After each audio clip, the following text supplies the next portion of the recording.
Hi, and thank you for joining us for another morning bath with the Gallaghers. Yeah. Today we'll be teaching you a game that cannot be online. But we did find it online. So we found it online at, can you duck down just a teeny tiny bit, on Twitter, and it's called the Math Art Challenge. And at the end of this recording, I'll show you the places where I found it and where you can find other fun math art challenges if you want to. And by the way, this is what the Google Meet is called. Yeah, we're going to title today's Math Art Challenge. And so I'm going to go ahead and switch over to the Ziggy Cam so you can see what our Math Art Challenge is for today.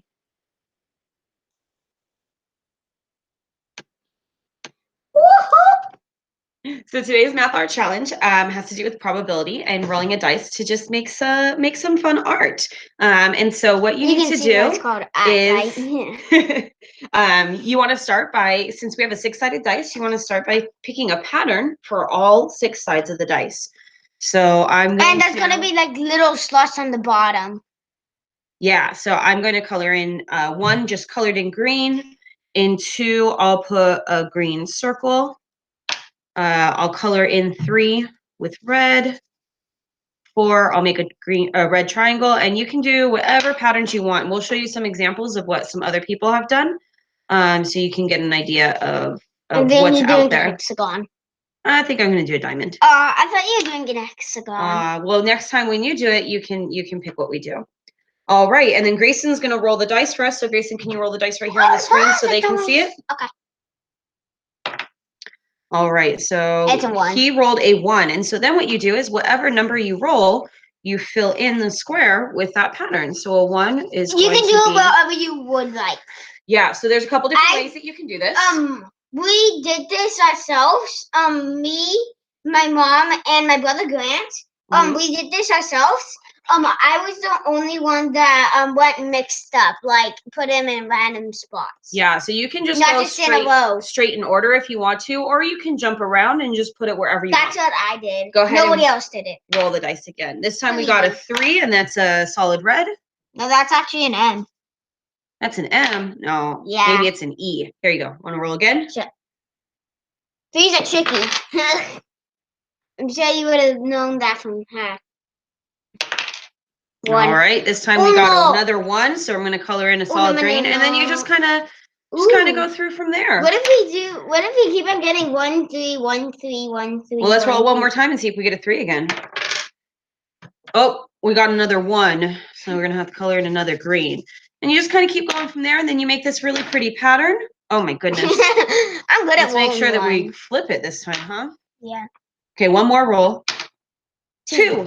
So now we're going to do a green circle. And then you just kind of keep going. So next I'm going to show you some that we've already completed. So we'll start with the one that Grayson did. So Grayson, why don't you tell us about yours? These are my patterns. I didn't get to that much. So that's what I did. Yep. And then when he was filling it out, he just kind of went random. So he didn't go in order like this. He just kind of picked which square he wanted to draw in and just kind of went around. And this was the pattern that he ended up getting when he was done. Yeah. And then this is the one that my other son, Grant, did. If you can zoom in, he took a count. Of how much he got. So when Grant was done, he decided to count up how many times he got each of the numbers. So he got 1 9 times, and 2 4 times, and so on. And then he also wrote down his stats, which numbers were rolled the most, which numbers were rolled the same amount of times, and which ones were not rolled the same amount of times. So he liked the math part of it. He thought that was really interesting. Yeah. How many times he rolled each one, and we'll talk about that a little bit more in a second. I can feel the cooler right now. Don't think it's the cooler, kiddo. I think it's the heater. And then why does it feel cold? Here's the one that I did. And so I used markers instead, so I think you can see it a little bit better. The markers that Grant gave her for Christmas. Yep. And so this was my pattern that I ended up with. I kind of like mine because I feel like this is almost a goalpost for football. I wish that these were more of the number ones. But and I just went straight in a row too. So I just went 1, 2, 3, 4 in each of my rolls. That's actually pretty funny that it ended up like this. Yep.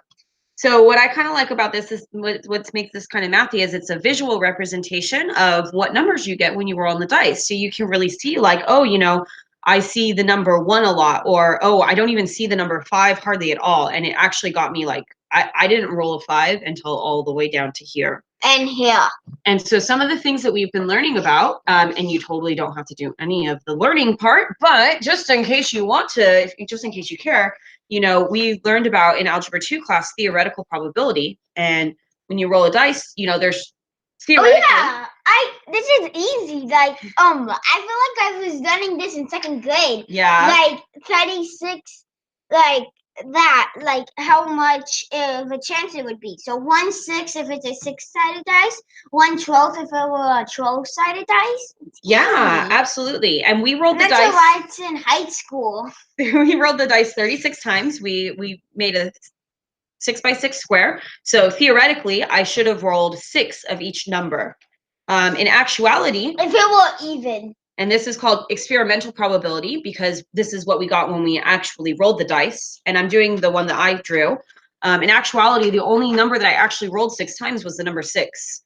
Yeah, that's funny. That is pretty funny. And I rolled the number 5 2 times, and so Wait, on. can I do some math?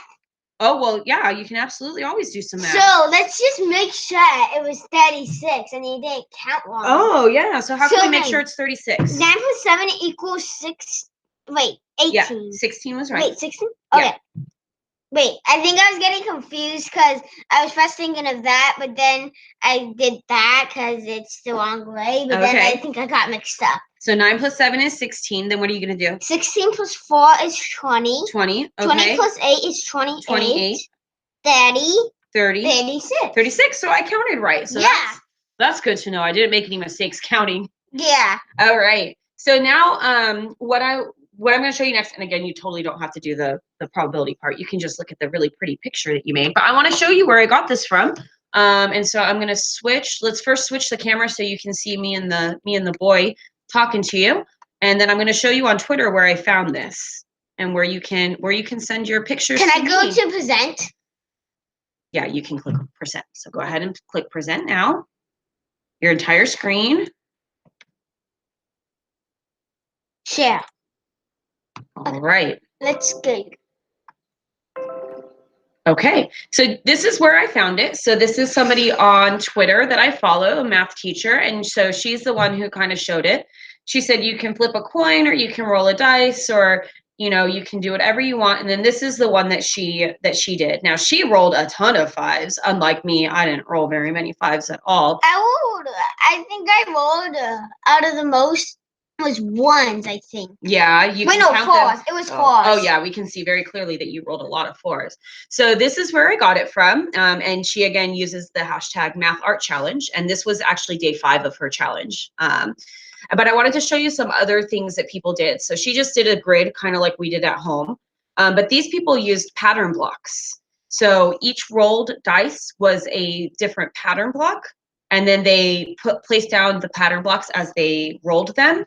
And when they were done, they made a picture out of all of the pattern blocks that they rolled. That's pretty. That's pretty cool, huh? And then they did it again. No, it's only pretty. Oh, it's only pretty. So they did it again. And look on this one, they only rolled one number 4, right? Number 4 was the diamond. They only rolled it, or I guess maybe they rolled it twice because it's here and here. And only a couple of the blue triangles, also only a couple number 2s. And then this is the pretty shape they made afterwards. So yeah, it's super pretty. That's a different take that you can have on this. Super pretty. And then here's another person who did the Math Art Challenge. And instead of using a 6x6 grid, he made different things. So like he printed out like circles. Yep. So and I feel like that's pretty advanced. Yeah, he's probably a grown-up that did it, right? So he has all the circles. And then he rolled the dice to figure out what color or pattern he was going to do on the circles. And then, oops, I was going to show you one more. And then this one is the one that he had his kid do. Now he he printed out too many triangles for his kid and they got a little bit bored, but you can also do triangles. So you can pretty much do whatever you want. You don't have to do a nice 6x6 grid. If you decide to do the math art challenge, which I would, if you have extra time or if you're feeling kind of artsy and you want to do it, that'd be fantastic. And I'd love to see your math art challenges. So if you do this math art challenge, please post it on Google Classroom if you can. Oh, I don't know that they're going to be able to post it on Google Classroom, but I am on Twitter. And so if you want to tag me on Twitter, this is my Twitter handle. Tag. At Mathy Nerd. And so you can tag me on Twitter if you do the math art challenge. And I'd love to see what you guys are doing at home to stay busy and to stay active. And so I think, let's see, stop sharing. I think that's it for today's session. So thank you for joining us again for Morning Math with the Gallaghers. And we'll see you tomorrow. Wait, one sec. What are we waiting for? I just wanted to tell them something that we didn't record. Well, but then you're going to record it. Are you sure you want to say it? Yeah. Okay. I was saying that, what if someone else joined this Google class? This Google Meet. Yeah. Okay, so we'll see you again tomorrow morning. Thanks for joining us. Bye.